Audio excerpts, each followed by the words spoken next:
Hello there, YouTube. It's me again. This is a recent acquisition. This is a Kirby Ultimate G Diamond Edition.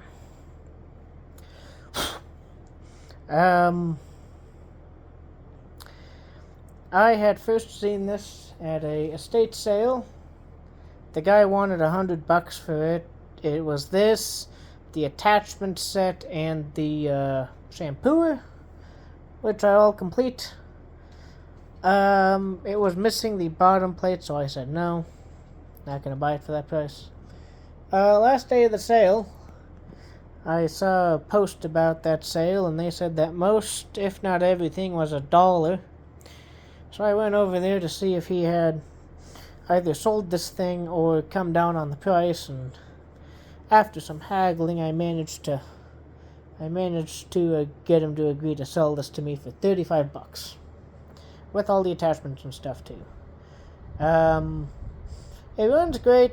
I'm not sure if the power drive is supposed to be weaker than like a G3, but it's definitely a very smooth.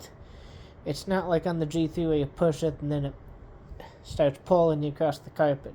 That might just be improvements in the gearbox. It does work. This is the 2-speed model. This might be a newer model as well, because it has a different switch. So if you come down here, this is the switch it has. So full speed, half speed. It looks a little nicer than some of the other switches I've seen on them. So I found a spare base plate in the basement. I have some parts machines.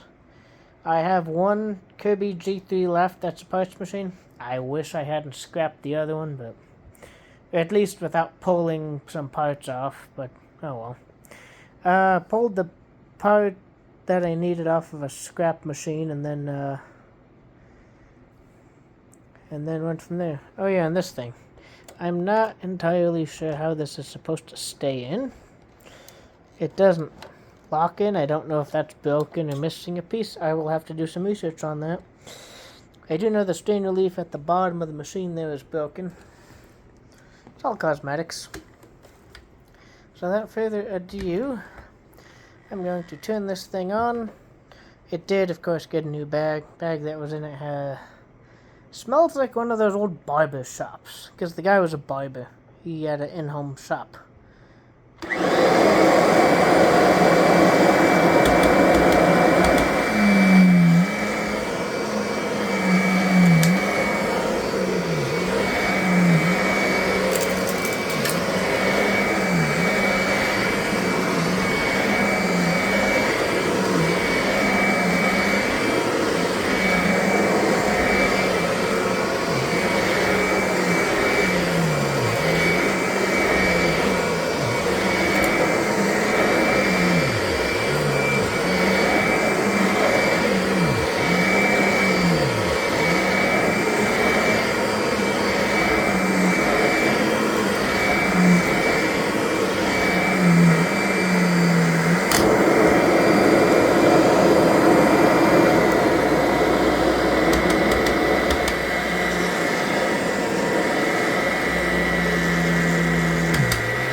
So as you can see, both speeds work. And that switch, it does light up when you hit the low speed, so either way, this is just one more machine that I have been after for a while. With this acquisition, my quote-unquote Kirby museum, I'm trying to find every model that has had that uses paper bags. I have left just the tradition, the Ultimate G, not the Diamond Edition, the other one. So, tradition, Ultimate G, the Heritage 2 Legend, which that may never be found. Those are fairly uncommon, if not rare. And then Avalue 2 and the Platinum, but those are still too new for me to find them this cheap, so I'm taking my time on those. If one walks into my hands for free or cheap, one of those newer ones, I'll take it, obviously. But yeah, that's it for this video. On to the next one.